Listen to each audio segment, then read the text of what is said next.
main tower of the main entrance of the church.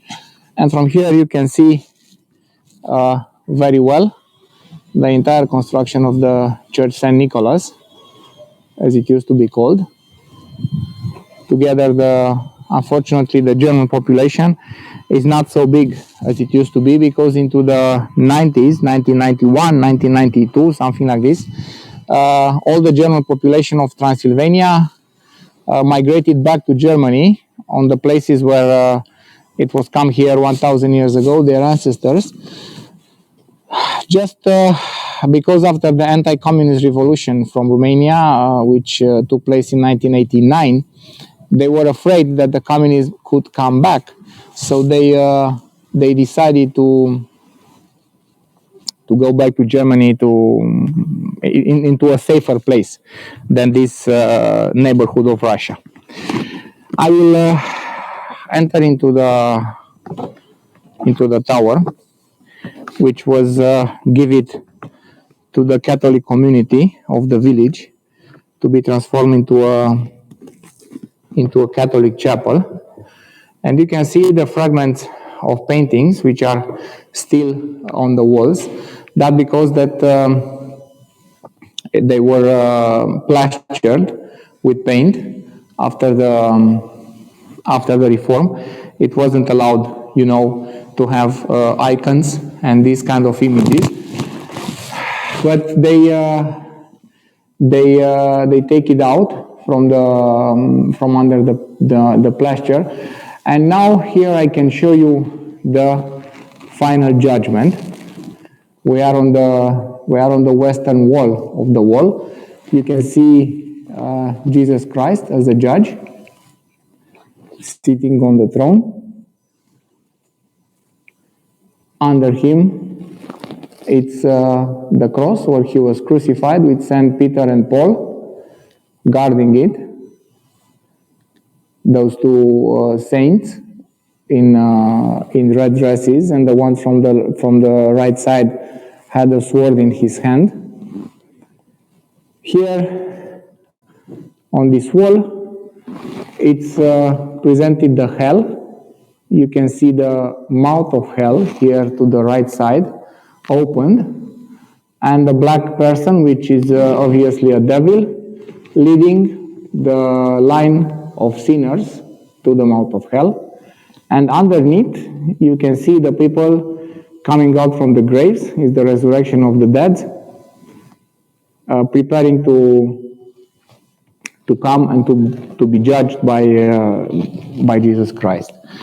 And here, to this side, you can see Saint Peter opening the keys to heaven. Inside of the heaven, you can see the trees, the plants, and behind him are all the believers, all the good people, which are following him to heaven. Here, it's the crucifixion of Jesus Christ, and it's a very interesting painting, because we have Mary, of course, on the left side of the cross, and Mary Magdalene. And here here are the people representing the social classes. So here, for example, you have it's a knight, it's a priest, and it's a peasant at the end. So the ones which are praying, oratores, the ones which are fighting, bellatores, and the ones which are working, laboratores. This was the social classes of the society in those years. Here it's another image of Virgin Mary with baby Jesus, very close to the moment where she was giving birth to Christ. And here another people which are coming to the crucifixion of Christ. And up here It's another image of Saint Peter and Paul guarding the chapel. So that's why it's something really beautiful in here. I will go with you now. I will lead you inside of the church. Yes, Alison, they are very well preserved, and it's amazing how they succeed.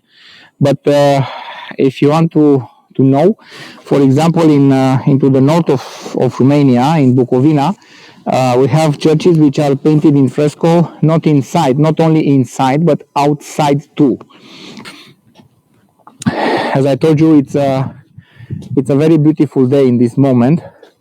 We have a really warm sun over here. How it looks, the interior are absolutely fascinating for me. Those staircases which are going up to the houses where the people used to live during of the sieges. Of course, here this is the main entrance. It have a barbicane. You can see this long tunnel called barbicane in those times. It was designed like this, just to not let the enemy to invade very easy to the inside of the fortress.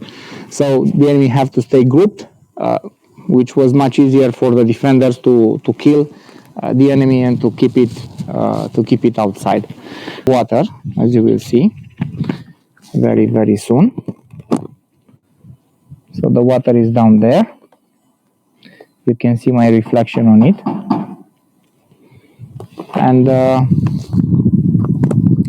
now I will go inside of the church.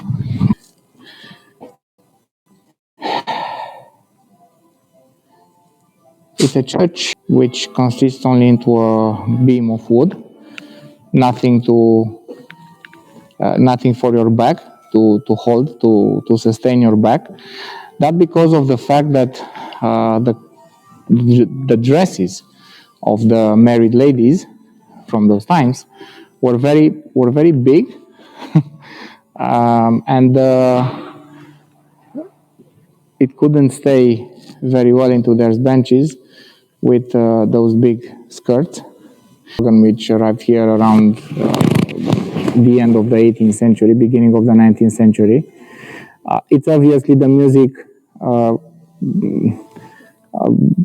which is the music sung with this organ or by this organ, because every year in August, in those fortified churches exists a festival of religious music, which is called Musica Barcensis, and in all of those churches, the organ it's used for concerts.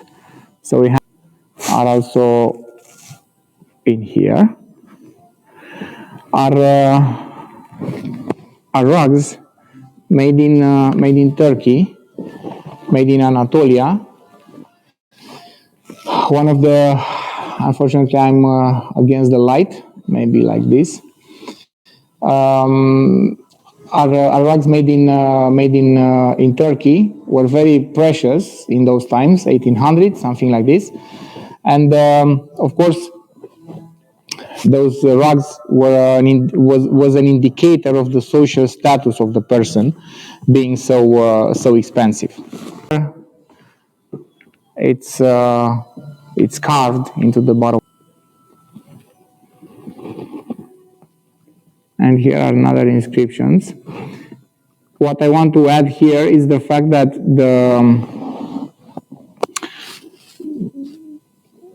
the main altar table, as you can see, it have a green sheet on it.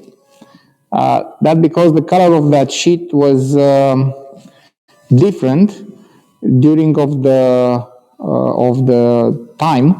For example, a green one during of the summertime, because the nature is also green.